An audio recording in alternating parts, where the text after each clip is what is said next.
बिस्मिल्लाहिर्रहमानिर्रहीम। उम्मीन अमीन की तरफ से सबको प्यार भरा सलाम। आज मैं आपको बहुत ही मज़े का नाश्ता बनाने जा रही हूँ, जो कि आपके घर में ही इसके इंग्रेडिएंट सारे मौजूद होंगे। तो चलिए स्टार्ट करते हैं रेसिपी।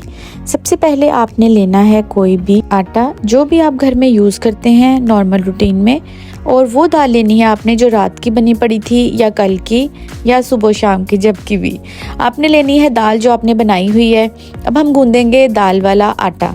उसके लिए हमें चीज़ें चाहिए, नमक चाहिए और ज़ीरा पाउडर चाहिए, काली मिर्च चाहिए, सुर्ख मिर्च चाहिए और अधकुटी लाल मिर्च। ये सब चीज़ें आपने लेनी है हस्बे जायका, हस्बे ज़रूरत। इसके अलावा आप सूखा धनिया भी ऐड कर सकते हैं, गरम मसाला भी ऐड कर सकते हैं। सब्ज़ मिर्च लेनी है आपने हस्बे ज़रूरत और सब्ज़ धनिया भी ले लें। आटा तकरीबन मेरे पास था 1 किलो और इसमें दाल मैंने ऐड की है तकरीबन 1 पाव या 2 कप कह लें। इसी में आटा इसे गूंदा जाएगा, इसमें बहुत ज़्यादा पानी की ज़रूरत नहीं पेश आएगी।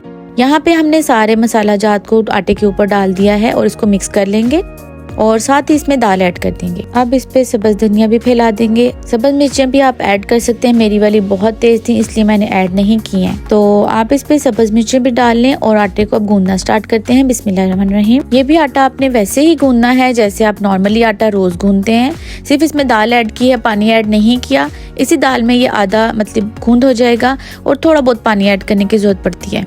इसके अलावा इतनी जरूरत नहीं होती है पानी ऐड करने की, क्योंकि दाल भी थोड़ी पतली होती है और पानी वाली ही होती है, मतलब लिक्विडी टाइप होती है, तो इसलिए इसमें पानी ज्यादा ऐड करना भी नहीं है। यहाँ पे मैंने थोड़ा सा छींटा दिया है पानी का और आटे को फिर से गूंदना स्टार्ट कर दिया है इस तरह से।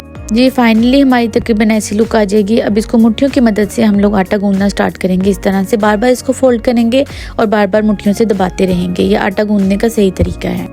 तकरीबन 5 से 7 मिनट के लिए हम लोग इसको गूंद लेंगे और इसको किसी डिब्बे में डाल देंगे। 15 से 20 मिनट इसको नॉर्मल टेम्परेचर पे रखेंगे, फिर हम लोग इसका पराठा बनाएंगे। तकरीबन 20 मिनट हो चुके थे। अब इस तरह से नॉर्मल साइज का मैंने पेड़ा ले लिया है। आपका दिल करे तो आप छोटा चपाती साइज का पेड़ा ले लें या बड़ा दिल करे तो बड़ा ले लें। अब हम इसमें थोड़ा सा घी मैंने डाल दिया है। इसको इस तरह से मैं दबा रही हूँ ताकि इसमें जज्ब हो जाए और इसको इस तरह से नॉर्मल रोटी की तरह आपने इसका पेड़ा बना लेना है। आपने इसको लच्छेदार पराठा नहीं बनाना, ये सिंपल भी बन जाता है। तो इस तरह से इस आटा खुश्क लिया, खुश्के में इस तरह से ऐड कर दिया और इसको नॉर्मल पेड़ा बना दिया गोल करके। अब इसको दोनों अंगूठों की मदद से मजीद बड़ा कर लेंगे और इसको फिर बेलने की मदद से हम लोग इसकी रोटी बेलेंगे। अल्हम्दुलिल्लाह रोटी मेरी तैयार हो चुकी है। इसको तवे पे डाल दिया है। अब इसको एक तरफ से अच्छी तरह से गर्म होने देंगे, दूसरी तरफ फिर हम लोग घी लगा के इसके साइड पलट देंगे। आपको ऑयल पसंद है तो आप ऑयल भी यूज कर सकते हैं, कोई मसला नहीं है।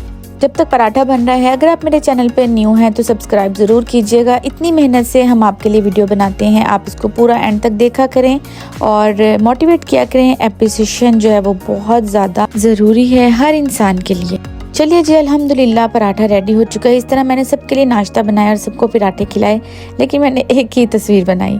तो आप ज़रूर इसको इमली की चटनी के साथ खा सकते हैं, रायते के साथ खा सकते हैं। दाल वाला पराठा इतना मज़े का है, जब भी आप बनाएंगे आपके घर वाले आपको ज़रूर कहेंगे आप दोबारा इनको बना के खिलाएं।